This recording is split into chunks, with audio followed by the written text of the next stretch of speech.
Now to our Capitol Watch in Denver tonight, texting and driving. It is a topic we've seen at the legislature over the past few years, and it is back once again. News 5's Allison Zimmerman live to explain what lawmakers are proposing this time around. Allison.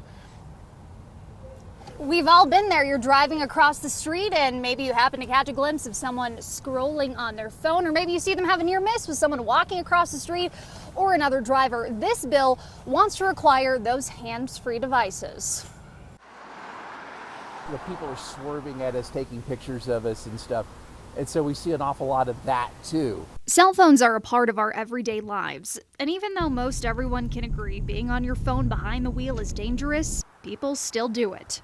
It's worse, I think, than drunk driving because you're blind drunk, not looking where you're going when you're looking down like that. Ben Gibson drives around Colorado Springs in his car and his motorcycle all the time. I see people on Facebook and Instagram and texting, and it's terrible. We really have to do something about distracted driving.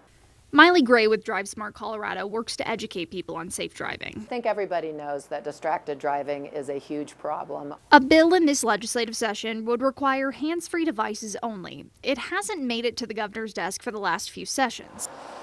In 2017, lawmakers approved higher penalties for texting and driving, but some law enforcement say it made it difficult to enforce. It requires officers to prove drivers are doing something carelessly. I think the bottom line is we all have a tendency to think, well, this one time of me looking down or this one call won't make a difference, but in truth, we don't know if that's really true. Supporters say this bill could reduce crashes on our roads, but opponents argue it could also lead to racial profiling of drivers. Both arguments likely to come up once this bill gets a committee hearing.